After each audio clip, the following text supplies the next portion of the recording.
Deus tem nos mostrado grandes verdades espirituais através do que Paulo tem escrito para os romanos. É muito importante que nós sempre tenhamos em mente o objetivo da carta aos romanos.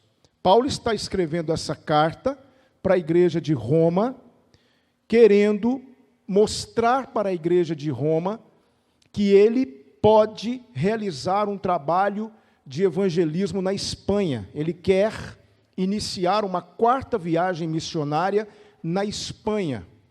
A igreja com maior potencial missionário naquela região é a igreja de Roma. Então Paulo decide escrever uma carta porque ele ainda não havia ido à cidade de Roma e os romanos ainda não conheciam Paulo. E havia na cidade de Roma alguns rumores acerca do apóstolo.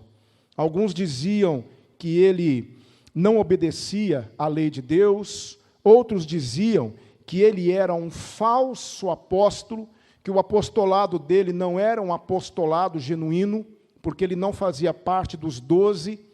Outros diziam que Paulo vivia falando mal da lei, e por isso ele era contra os judeus. E Paulo então decide escrever essa carta para acabar com esses rumores e provar que, na verdade, ele não é nada disso que estavam dizendo dele. Ele queria muito iniciar essa 4ª viagem missionária, mas para isso ele precisava convencer os crentes romanos de que ele era um apóstolo e de que ele estava autorizado por Deus para realizar esse trabalho. Então Paulo, ele começa mostrando a realidade do pecado, ele fala de justificação pela fé, ele usa alguns personagens, ele usa Abraão, que é o patriarca, que é o progenitor do povo judeu. Ele faz algumas analogias acerca do pecado, ele fala da escravidão, e no capítulo 7, de 1 a 6, ele usou a analogia do casamento. Ele está mostrando que todos nós estávamos casados com a lei, um matrimônio que não se rompia, e que só havia uma forma de nos libertarmos da lei através da morte, porque quando a mulher morre, ou quando o marido morre, a mulher está livre daquele casamento, e é isso que Deus fez. Deus, ele matou a mulher. No caso, ele nos matou quando Cristo morreu, nós nos identificamos com Cristo na sua morte, e quando Cristo ressurgiu, nós também ressurgimos, não para restaurarmos o nosso antigo casamento, mas agora para contrairmos um novo casamento com Cristo, não é? Agora, no capítulo 7, de 7 a 13, mais uma vez, Paulo antecipa-se a uma possível argumentação dos judeus. Paulo vai entender o seguinte: bom, pode ser que um judeu se aproxime de mim e me faça a seguinte objeção: Paulo, pelo que você tem falado, da maneira como você fala, da maneira como você apresenta a sua visão acerca da lei, então me responda uma coisa, Paulo: a lei é pecado? Porque do jeito que você tem falado da lei, a lei parece ser pecado para você. Aqui, os irmãos vão se lembrar daquela questão didática que eu falei com vocês, que é a diatribe. Ou seja, Paulo antecipa uma possível objeção. Então, alguém poderia chegar perto dele, porque Paulo está escrevendo para uma igreja composta de judeus e gentios. E muitos desses judeus da igreja ainda estavam apegados à lei de Moisés, sem falar na grande comunidade de judeus que havia na cidade de Roma. E esses judeus, sabendo do que Paulo havia escrito à igreja, com certeza apresentariam a ele as suas objeções. E uma das objeções, então, que possivelmente eles iriam apresentar para Paulo é justamente essa. Então, Paulo, mediante o que você tem falado, a lei é pecado? Aí Paulo responde no versículo 7. que diremos, pois? É a lei pecado? De modo nenhum. A palavra que Paulo sempre usa aqui para ilustrar de modo nenhum é Deus nos livre. De maneira nenhuma. A lei não é pecado. Agora, aconteceu uma coisa com a lei. Veja só o que ele vai dizer. Mas eu não conheci o pecado, senão pela lei. Porque eu não conheceria a concupiscência, se a lei não dissesse, não cobiçarás. O que Paulo quer dizer aqui para nós? Deixa eu dar uma ilustração para você. Imagine que você está com o seu automóvel, trafegando aqui, isso já aconteceu comigo. Trafegando aqui por Pará de Minas, eu ainda estou nesse processo de conhecer a cidade, já conheço muita coisa na cidade, mas existem alguns bairros, algumas ruas que eu não conheço. Então, um dia desses, eu me vi numa situação difícil. Eu entrei numa rua que era mão única e fiquei na contramão. Entende? Eu não vi a placa que apresentava aquela rua como mão única, eu não vi, eu entrei numa rua de mão única, e eu comecei a observar algo estranho. Gente, mas os carros todos estão voltados para cá, não é? E eu olhando, e agora, como é que eu faço para retornar? E eu tive que ir, irmãos, pela contramão, até chegar na Presidente Vargas e poder entrar, e torcendo para que nenhum carro entrasse, porque o espaço era bem reduzido. Bom, pode ser que aconteça isso com alguém. Não havendo uma placa de identificação, eu não estou dizendo que não havia, eu não vi. Mas pode ser que você seja surpreendido por uma situação dessas, e não há nenhuma placa avisando você que aquela via é mão única.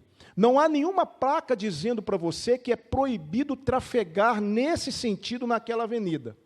Se não há nenhuma placa para indicar para você que aquilo é errado, você não está infringindo a lei. Ninguém te avisou. Ninguém disse para você que é errado. Ninguém disse para você que é proibido. Então você está trafegando tranquilamente. Se alguém parar você e disser assim, amigo, aqui é contramão, você poderá dizer assim, bom, eu não sabia que é contramão porque não há nenhuma placa me avisando. Entende? O que é que legaliza o seu ato, se é que eu posso dizer assim? O fato de não ter havido uma advertência, de não ter havido uma proibição. Você entende, irmão? Então, se não há proibição, se não há advertência, você não está errado. Ninguém te avisou. Não foi o meu caso, porque a placa estava lá. Eu não vi. Mas no caso de não existir uma placa alertando você, não há crime. Não há infração. É isso que Paulo está dizendo aqui. Paulo está dizendo o seguinte, não. A lei não é pecado, de maneira nenhuma. Mas eu não conheceria o pecado se a lei não tivesse me dito, não cobiçarás. Paulo lança mão aqui do 10º mandamento. E se você olhar bem esse mandamento, você perceberá que ele é o responsável pela infração de todos os outros 9. Paulo está querendo dizer o seguinte, a lei não é pecado, mas o pecado existe justamente por causa da lei. Quando a lei diz, não cobiçarás, eu não, de maneira nenhuma, eu agora posso cobiçar. Por quê? Porque eu sei que existe uma regra. E é justamente pelo fato de cobiçar que eu estou infringindo a regra. Isso é pecado. É a mesma coisa, por exemplo, se eu posso dar uma nova ilustração, de um tenista. Alguém aqui joga tênis? Sabe jogar tênis? Hã? Bom, então, graças a Deus, estão como eu, porque eu também não sei. Mas veja bem, suponhamos que o irmão Carlos, ele me chame, pastor Alex, vamos jogar uma partida de tênis? Vamos. Eu e o irmão Carlos. Nós vamos para uma quadra, eu sei que o irmão Carlos tem que ficar do outro lado e eu tenho que ficar do lado de cá. eu sei que eu tenho que pegar aquela bolinha amarela e tenho que jogar a bolinha amarela do outro lado da rede. E eu sei que a bolinha tem que dar um pique primeiro para depois o irmão Carlos rebater. Estamos jogando tênis, irmão. Só que alguém fica observando nós dois, e nós dois, eu e o irmão Carlos, nós estamos assim, nos achando verdadeiros Roger Federers, né, do tênis. Aí alguém chega e fica assim, fala assim para nós, vem cá, vocês dois. Está tudo errado. Vocês estão brincando de tênis, mas vocês não estão jogando tênis. E nós dois olhamos para aquele camarada e falamos assim, mas como você sabe? Ele pega um livrinho e nos entrega um livro que contém as regras do tênis. Aí nós começamos a ler aquele livro, e nós percebemos, irmão Carlos, que nós não estamos jogando tênis. Depois de lermos as regras, nós começamos a tomar conhecimento de que está tudo errado. O que é que me fez entender que eu estava errado? As regras do tênis. O que é que me faz entender que eu estou na contramão? A placa mostrando que é proibido andar na contramão. É isso que Paulo quer dizer aqui. Paulo está dizendo, eu não conheci o pecado, senão pela lei. O que foi que fez o pecado aparecer? A lei. Quando ela diz, não matarás, eu sei que se eu matar, eu estou pecando. Quando ela diz, não cobiçarás, eu sei que se eu cobiçar, eu estou pecando. Quando ela diz, não furtarás, eu sei que se eu furtar, eu estou pecando. Então, eu conheci o pecado, eu conheci a infração através de quem? Através da lei. A lei me disse o que é errado. A lei me apresenta as infrações. E por que a lei fez isso? Para que eu justamente não faça ou não cometa aquilo que é desagradável aos olhos de Deus. Então, Paulo está aqui respondendo àquele judeu, dizendo o seguinte, não, de modo nenhum a lei é pecado. Tanto é que lá no versículo 12, Paulo vai dizer o seguinte, a lei é santa, e o mandamento santo, justo e bom. Pelo contrário, a lei não tem nada de pecado nela, mas o pecado se evidencia justamente por causa da lei. Certo? Aí no versículo 8, veja só o que Paulo diz. Paulo ele tem uma característica sui generis para apresentar a questão. Ele diz assim, mas o pecado, tomando ocasião pelo mandamento, operou em mim toda a concupiscência, porquanto sem a lei estava morto o pecado. Por que é que o pecado existe? Porque o pecado se aproveitou da lei. O pecado se aproveita do mandamento. Foi o que aconteceu lá no Éden, daqui a pouco nós vamos ver, e o que acontece com toda a raça humana. Quando alguém peca, quando alguém erra, o pecado só existe, eu só sei que aquilo é pecado, porque eu tomo conhecimento da lei. E eu sei que pela lei, aquilo que eu acabei de fazer foi errado aos olhos de Deus. O pecado, na verdade, é como se fosse um parasita. Como é que o parasita existe? O parasita existe a partir de outro, é ou não é verdade? O parasita, ele tem vida porque ele se apropria da vida do outro. O pecado é um parasita que se aproveita da lei. A lei é santa? É claro que ela é santa. A palavra santo aqui significa algo que vem de fora. A lei veio de Deus. Se Deus é santo, a lei é santa. E o mandamento de Deus, todos os 613 mandamentos de Deus são bons, são justos. Se você realmente quer viver uma vida de justiça diante de Deus, você tem dois caminhos. Ou você opta por obedecer à lei, por se submeter à lei, e você tem que obedecer todos os 613 mandamentos, ou você lança mão da justiça de Cristo, porque Ele foi o único que conseguiu obedecer. Então é como se você tivesse cumprido a lei por causa de Cristo. São os méritos de Cristo que nos fazem justos diante de Deus. Porque se a justiça diante de Deus dependesse somente de mim, eu jamais seria justo, porque eu fico o tempo inteiro infringindo a lei. Então o pecado existe por causa de quê? Por causa da lei. Ele é um parasita. O pecado existe na possibilidade, ou seja, existe diante de mim um mandamento: você não deve furtar. A partir do momento que eu tomo consciência de que eu não devo furtar, surge a possibilidade do furto. A partir do momento que eu tomo consciência, e é aí que entra o diabo, que eu tomo consciência de que eu não devo adulterar, surge o quê? A possibilidade do adultério. A partir do momento que a lei diz que eu não devo fornicar, surge a possibilidade do quê? Da fornicação, e Satanás sabe disso. Sabe por quê, irmãos? Existe dentro de cada um de nós, e o diabo sabe disso, um fascínio pelo proibido. Entende? Eu assisti um desenho, todo mundo aqui já assistiu esse desenho, Procurando Nemo. Não é? Procurando Nemo. Lembra quando o pai do Nemo começou a advertir o Nemo para que ele não se aproximasse mais próximo de um barco de pescadores?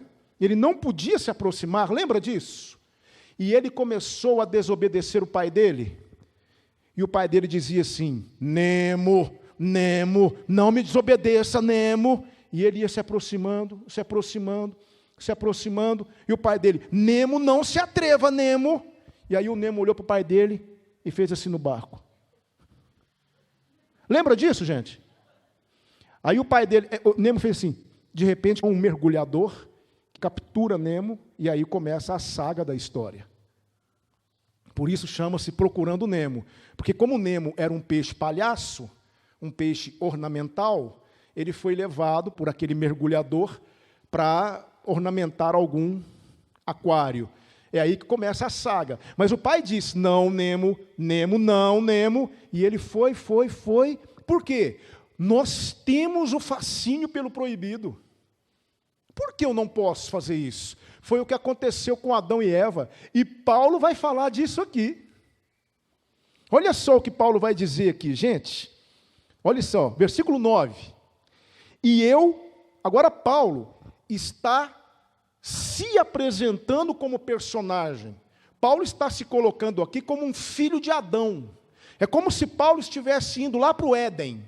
Ele vai dizer assim, versículo 9: e eu, em algum tempo, vivia sem a lei. Adão viveu por um espaço de tempo sem um mandamento expresso de Deus. Não havia lei, não havia um mandamento de Deus para Adão. Paulo se identifica aqui com Adão, e ele está dizendo: eu, em algum tempo, vivia sem a lei, mas, vindo o mandamento, reviveu o pecado, e eu morri. E o mandamento que era para a vida, achei eu que me era para a morte, porque o pecado, tomando ocasião pelo mandamento, me enganou, e por ele me matou. O que Paulo está dizendo? Paulo está fazendo aqui uma alegoria do que aconteceu com Adão e Eva. O que foi que aconteceu com Adão e Eva? Eles foram criados, foram colocados no jardim do Éden, e por um período de tempo, eles viveram sem o mandamento. De repente, Deus chama Adão e Eva e apresenta o mandamento para eles. Qual foi o mandamento que Deus deu para Adão e Eva? Não coma, você pode comer o que você quiser, mas da árvore do conhecimento do bem e do mal, não comereis. Porque no dia em que dela comeres, certamente morrereis. Esse foi o mandamento. Entende? Adão e Eva agora estavam diante de uma possibilidade. E Satanás sabia disso. Criou-se, Satanás, quando ele se apresenta para Eva, o que é que ele faz? Como foi mesmo que Deus disse para você? Não comereis de toda árvore do jardim? Olha a sutileza do diabo.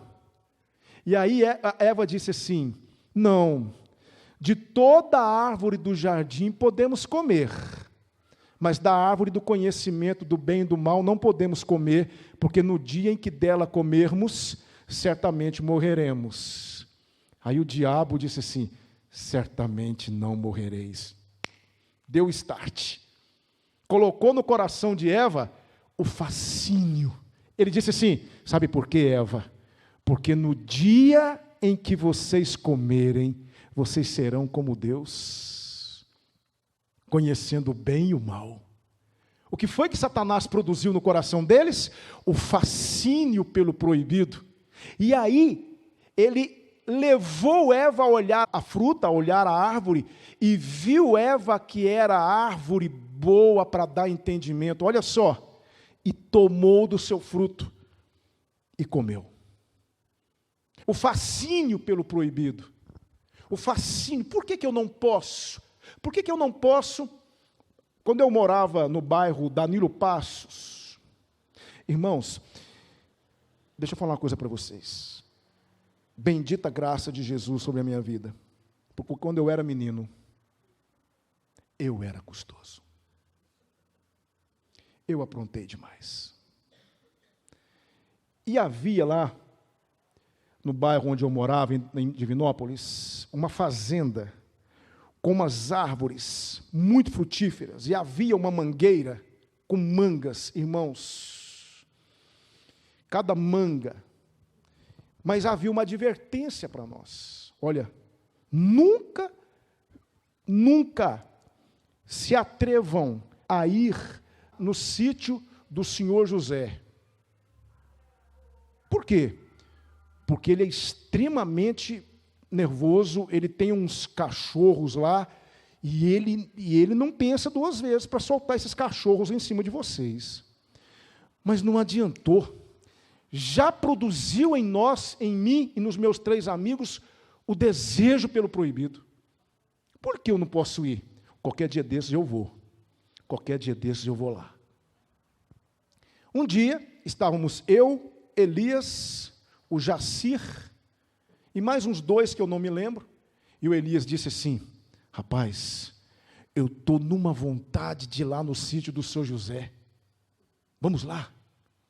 E eu, esse negócio não vai dar certo.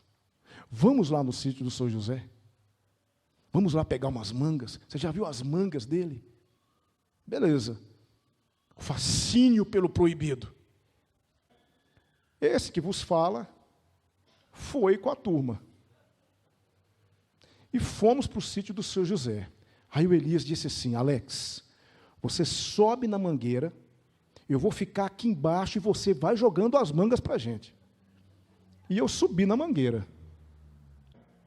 E lá de cima pego uma, pá, pego 2, pego 3, de cada manga, irmãos. Que, como diz aquele rapaz do GNT, que maravilha. Cada manga, e eu jogando manga, e ele com a camisa assim, e foi enchendo de manga. De repente, sim, o Adilson estava conosco. O Adilson era assim, da idade do Henrique, mais ou menos. De repente o Adilson começou a gritar: o senhor Zé, o senhor Zé, o senhor Zé. E eu lá no alto da mangueira. Os 4 jogaram as mangas do chão e pá! E eu em cima da mangueira.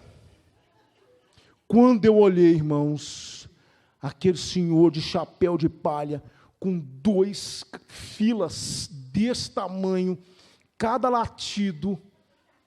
Irmãos, até hoje, eu fico imaginando como foi que eu desci daquela mangueira. Meu Jesus!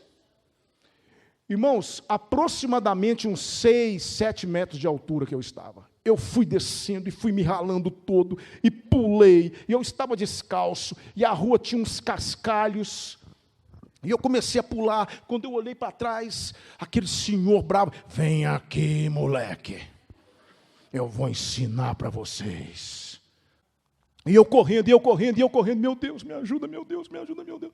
E os meus amigos lá na frente. E esse que vos fala cá atrás.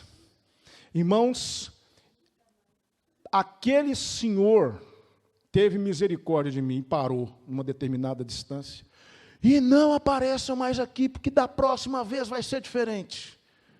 Sabe, se eu tivesse disputado as Olimpíadas na velocidade que eu corri, eu passava o Usain Bolt. Porque eu corri demais. Quando chegou lá na frente, estão os 4 dando risada.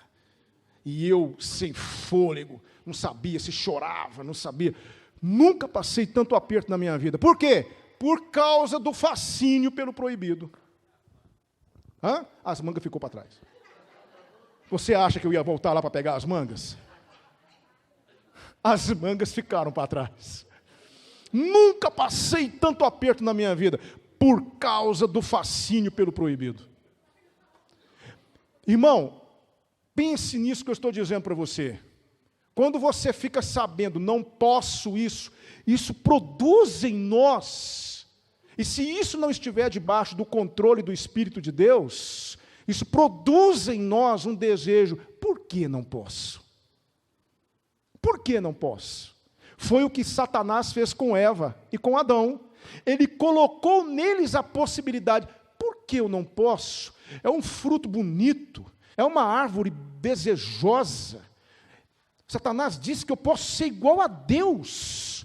Por que eu não posso? E aí o que eles fizeram? Tomaram do fruto e comeram. É o que Paulo está dizendo aqui, ó. Olha só, e o mandamento, qual mandamento? Não comerás de toda a árvore do jardim. Da árvore do conhecimento do bem e do mal, vocês não vão comer. O mandamento que me era para a vida, porque quando Deus deu esse mandamento para Adão e Eva, Deus não deu esse mandamento para matar Adão e Eva. Ele deu o mandamento para preservá-los, para que eles continuassem vivendo no Éden, usufruindo da presença de Deus. Aí Paulo diz, o mandamento que me era para a vida, achei eu que me era para a morte. Porque o pecado, tomando ocasião pelo mandamento, o pecado aqui é quem? A serpente. Tomando ocasião pelo mandamento, ou seja, aproveitando o mandamento de Deus, Paulo diz, me enganou. E por ele me matou. Que tipo de morte? Adão morreu fisicamente naquele dia? Eva morreu fisicamente naquele dia? Não, mas morreram espiritualmente. Eles morreram. Aí Paulo está dizendo, o pecado então, não é? Tomando ocasião pelo pecado me enganou e por ele me matou. Aí Paulo diz, assim a lei é santa, o mandamento santo, justo e bom. Paulo está eximindo a lei disso. Paulo não está colocando a culpa na lei, mas Paulo está dizendo o seguinte, é por causa da lei que o pecado existe. Lá na primeira carta de João, capítulo 3, versículo 4, ele diz assim, pecado é. O que é pecado? Muitas vezes nós respondemos, não é? Pecado é errar o alvo. Mas pecado é, acima de tudo, a transgressão da lei. Quando eu desobedeço a Deus, um mandamento expresso de Deus, eu estou pecando. Aí Paulo vai dizer no versículo 13, logo, tornou-se-me o bom em morte? Não. O mandamento continuou sendo bom. O que foi que produziu a morte? O pecado. O pecado, para que se mostrasse pecado, operou em mim a morte através do que é bom, a fim de que, pelo mandamento, o mandamento de não comer da árvore, o pecado se fizesse excessivamente maligno. Então, resumindo, o que é que Paulo quer dizer aqui? Paulo quer dizer o seguinte, a lei não é má. A lei, ela é boa. O mandamento é santo, o mandamento é justo, o mandamento é bom. Só que o pecado se apropria disso. O pecado, tomando ocasião do mandamento, ele se apresenta, usando em nós o quê? Esse fascínio que temos pelo proibido. Eu repito, se não estivermos debaixo do controle do Espírito de Deus, entende? Somos o tempo inteiro vencidos por esse fascínio pelo proibido.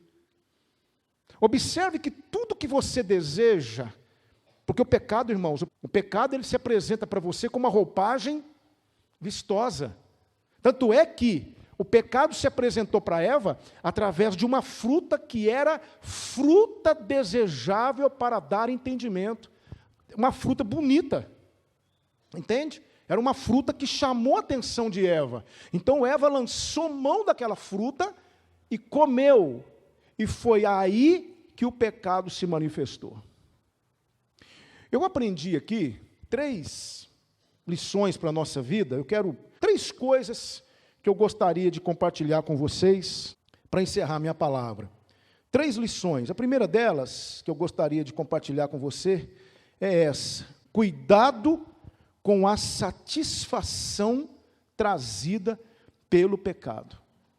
Quando Adão e Eva pecaram e comeram da fruta, com certeza eles devem ter tido uma satisfação muito boa. Eu repito, o pecado não é ruim.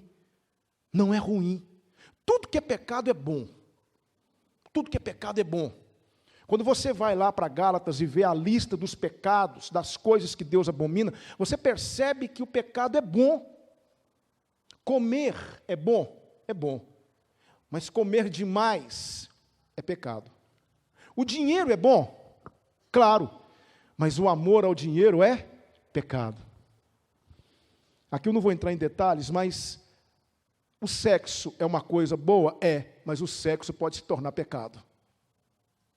Quando ele é praticado fora dos princípios de Deus. Quando ele é praticado de forma contrária à vontade de Deus.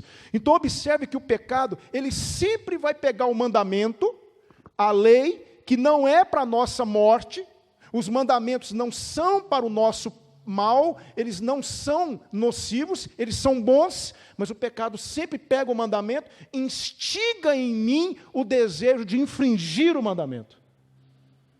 É por isso que eu preciso estar debaixo do controle do Espírito de Deus. Para quê? Para me produzir frutos do Espírito, e não frutos da carne. Então, cuidado com a satisfação. Quando a pessoa está pecando, quando ela está usufruindo do pecado, aquilo traz uma satisfação para ela, o problema vem depois. Porque todo pecado traz uma consequência funesta. Todo pecado traz consequência mortal para a vida. A Bíblia diz que o salário do pecado é a morte. O pecado mata. Todo pecado tem uma consequência. Todo pecado tem. Então essa é a primeira aplicação para a nossa vida. Segundo, cuidado com as justificativas do pecado. Quando Adão e Eva pecaram, e Paulo aqui em Romanos está falando deles, usando-se como elemento, mas na verdade Paulo está fazendo uma analogia para Adão e Eva. Quando Adão e Eva pecaram, o Senhor chamou Adão e disse assim: que foi que você fez? Aí Adão disse assim: a mulher que tu me deste por companheira, a culpa é dela. A culpa é da mulher. Justificativa. Aí Deus chegou perto da mulher: o que foi que você fez? A serpente me enganou. A serpente, a culpa é dela. Aí Deus deve ter olhado para a serpente, e a serpente deve ter olhado para o lado assim, não viu ninguém. Mas observe que sempre há uma justificativa. Pecado não se justifica, querido. Pecado se confessa e se abandona. Não adianta você ficar arrumando justificativa para o pecado. Por que você fez isso? Ah, porque meninos são mestres em arrumar justificativas para os seus erros. Lá em casa eu tenho 2 crianças, né? A Aninha já mais mocinha, a Manu, mas as duas o tempo inteiro. Quando erram, eu vou repreendê-las ou a mãe delas, e elas sempre querem: não, mãe, foi a Manu, porque a Manu fez isso, porque a Manu fez aquilo. Não, não foi eu não, mãe, foi a Aninha que não. Sempre há uma justificativa por trás do pecado. Pecado você não justifica. Pecado você ajoelha e fala: Senhor, pequei. Peço que o Senhor me perdoe, porque eu sou um miserável. Eu pequei. Eu fui vencido pelo fascínio do proibido. me perdoa em nome de Jesus. Se você está em Cristo, Deus então vem e apaga as suas transgressões com o sangue do Filho dele. Pecado não se justifica. Cuidado com as justificativas do pecado. E por último, cuidado ao considerar a probabilidade de escapar das consequências do pecado. Cuidado com isso, irmão. Você não vai escapar. Se você está vivendo em pecado, abandone hoje. Porque Moisés disse uma coisa para o povo de Israel, quando o povo de Israel se rebelou lá em Cades Barneia, quando os espias vieram dar a notícia de que a terra era isso, de que a terra era aquilo, havia gigantes, que eles não poderiam possuir a terra, o povo se rebela e quer voltar para o Egito, e quer apedrejar Moisés, e aí Deus teve que intervir. Moisés disse uma coisa para aquele povo, Moisés disse assim: Israel, o teu pecado vai te achar. Pecado é algo que você comete hoje, muitas vezes na hora você não tem consequência, na hora não acontece nada, lá na frente você encontra o resultado do pecado. Lá na frente você se depara com as consequências do pecado. Entende? Cuidado ao considerar a probabilidade de escapar das consequências do pecado. Conta-se uma história de um fazendeiro. Ele estava no meio de uma plantação, das plantações que ele tinha, trabalhando, quando de repente ele encontrou, estava muito frio, mas muito frio mesmo, e ele estava fazendo alguma coisa na plantação, e ele encontrou uma serpente.